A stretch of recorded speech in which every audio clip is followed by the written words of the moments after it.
ಮತ್ತು ಮೊಲದ ಕತೆ ಅಲ್ಲ, ಸಿಂಹ ಮತ್ತು ಇಲಿಯ ಕತೆ ಹೇಳು. ಒಂದಿನ ಸಿಂಹ ನಿದ್ದೆ ಮಾಡ್ತಿರುತ್ತೆ. ಅವಾಗ ಇದು ಇಲ್ಲಿ ಬಾಲದ ಮೇಲೆ ಹತ್ತ ಹೋಗುತ್ತೆ, ಸಿಂಹನ ಬಾಲದ ಮೇಲೆ. ಆಮೇಲೆ ಸಿಂಹ ಎದಾಡುತ್ತೆ, ನೀನು ಕಚ್ಚಾಕ್ಬಿಡ್ತೀನಿ, ಇಟ್ಕೊಂಡ್ಬಿಡ್ತೀನಿ,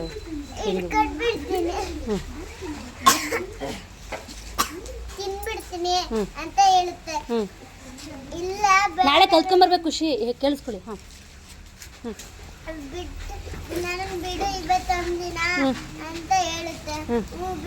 ಹೂ ಬಿಡ್ತೀನಿ, ಇನ್ನೊಂದ್ಸಲಿ ಯಾವತ್ತಾರ ಇಲ್ಲಿ ಬಂದ್ರೆ ಇದೊಂದು ಕಚ್ಚಾಕ್ಬಿಡ್ತೀನಿ ಅಂತ ಹೇಳುತ್ತೆ. ಅದಕ್ಕೆ ಇಲಿ ಏನು ಹೇಳುತ್ತೆ?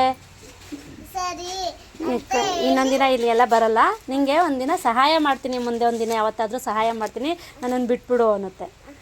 ಆಮೇಲೆ ಅವಾಗ ಇದು ಇಲಿ ಸಿಗಾಕೊಂಡು ಬಿಡುತ್ತೆ. ಸಿಂಹನ ಬಲೆಗೆ ಸಿಗಾಕೊಂಡ್ಬಿಟ್ಟಿರುತ್ತೆ. ಸಿಗಾಕೊಂಡು ಬಿಟ್ಟಿರುತ್ತೆ. ಅವಾಗ ಇಲಿ ಕಚ್ಚಿ ಬಲೆನ ಕಚ್ಚಿ ಇದು ಕಚ್ಚಿ ಹಾಕಿ ಸಿಂಹನ ಬಿಡುಗಡೆ ಮಾಡುತ್ತೆ. ಆಗ ಸಿಂಹಂಗೆ ಖುಷಿ ಆಗುತ್ತೆ. ಅವಾಗ ಫಸ್ಟು ಇಲಿ ಸಿಂಹಂಗೆ ಥ್ಯಾಂಕ್ಸ್ ಹೇಳಿರುತ್ತೆ, ಬಿಡುತ್ತಲ್ಲ, ಇನ್ನು ಥ್ಯಾಂಕ್ ಯು ಅಂತ ಹೇಳೋಗಿರುತ್ತೆ. ಆಮೇಲೆ ಸಿಂಹ ಇಲಿಗೆ ಥ್ಯಾಂಕ್ಸ್ ಹೇಳುತ್ತೆ ಅಲ್ವಾ? ಆಗ ಅವರಿಬ್ಬರು ಫ್ರೆಂಡ್ಸ್ ಆಗಿರ್ತಾರೆ. ಹೀಗೆ ಸಹಾಯ ಮಾಡಿದವ್ರಿಗೆ ಮತ್ತೆ ನಾವು ಪ್ರತಿಯಾಗಿ ಸಹಾಯ ಮಾಡಬೇಕು ಅಂತ ಇದ್ರ ಅರ್ಥ. ಅರ್ಥ ಆಯ್ತಾ ಮಕ್ಕಳೇ? ಈ ಥರ ನಾಳೆ ಬಂದು ಹೇಳ್ಬೇಕು ನೀವು, ಖುಷಿ. ಅನೀಶು ನೀವೆಲ್ಲ ಹೇಳಬೇಕು. Very good. ಕ್ಲಾಪ್ ಹಾಕಿ ಯುವಶ್ರೀಗೆ.